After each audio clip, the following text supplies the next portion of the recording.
Hello, everybody. This is Wild Bill with another installment of A Grain of Salt, and I am in Studio B right now.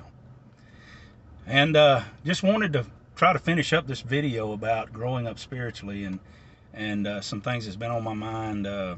And hopefully, I'll finish it up in this video. But thank you for giving me the time of day. Um, it's important that we grow up spiritually. It is important that we grow up, period, and become mature believers and mature people, in fact, and know how to treat people and know how, we ought to treat our Father in the heavens, and we can grow, and giving glory to God should become our pervasive attitude um, about everything that we do. It should be our way of life, and Jesus. His attitude was this way, giving glory to God. This is the way that he lived, and so we want to follow his example. I mean, just in John chapter 8 alone, we see verses like, he says, I do none at all of myself, but as my Father taught me, these words I speak. In another verse, he said, I always do what pleases my Father. And then yet, in another place, he says, I honor my Father. See, he's given all the accolade, all the praise, all the adoration, pointing it to the Father.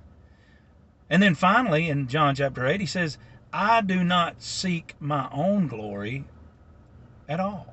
He said, essentially, Jesus is saying, I am not here for my own glory, but my Father's.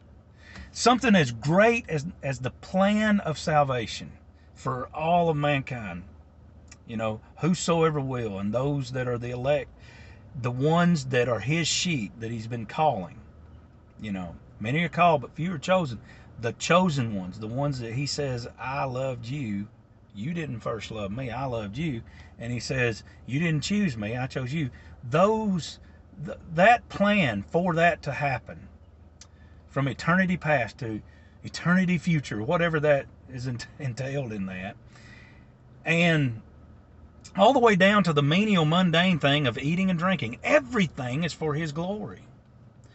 And we will grow up spiritually when this becomes the penetrating element of our lives. That's to say, when we focus on his glory and not ours, and not that of another man, we will grow up. We will be mature believers. We will be in our place where we should be.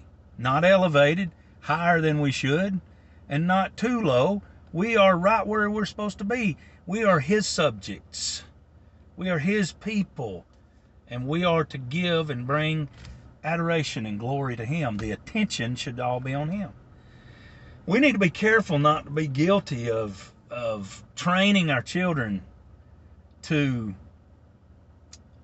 accept and look for the glory of men. We don't need to be doing that. And we're all guilty of that. And we're proud of our kids. We're proud of our grandkids. We're proud of our people, our wives, our husbands, whatever. I don't have a husband. but keep that to yourself. Mary knew exactly who it was that was in her womb. It was told her.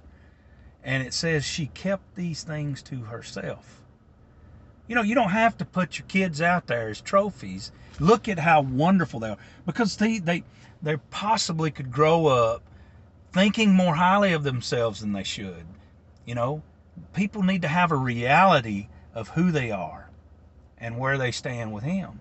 And they don't need to be looking for the glory, that big pat on the back, and that you're so wonderful, you are the greatest, because sometimes they're not.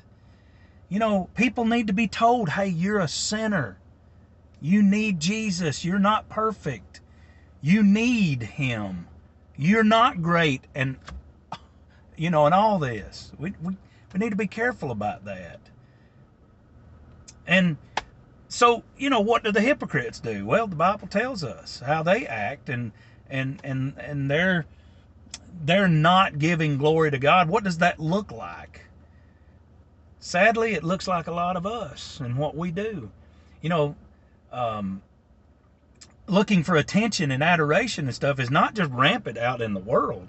It is overrun in the congregation, in the belief, in the church.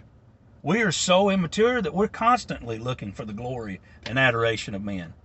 But there in Matthew chapter 6, it talks about where be careful not to do your kind deeds before men in order to be seen by them.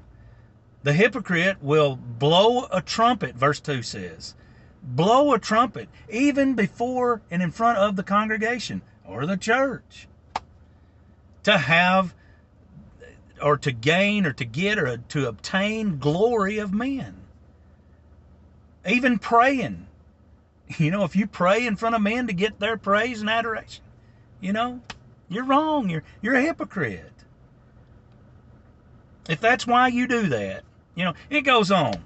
Fasting even, you know.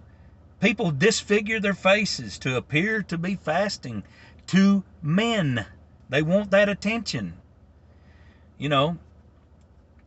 And we can even argue that laying up treasures, where it gets to that point in Matthew 6, is talking about looking for the accolades of men, you know, wanting that place in front of men. What always stands in the way of us glorifying God is us seeking glory from men. These things ought not be. We need to remember, a hypocrite will always seek to steal the glory from the one it surely belongs to. And who does all glory and all praise and all honor and everything that has ever been done or ever will be done, all the attention and focus should be on the one it belongs to, and that is God, not you. So, just some things to think about. Take it all with a grain of salt. These things are hard for me to talk about, but you know what? If I don't talk about it, then I feel like that I'm wrong. I feel like these things need to be said in order for us to grow up and become who He wants us to be for Him and for His glory. Take all that with a grain of salt, and I'll talk at you soon.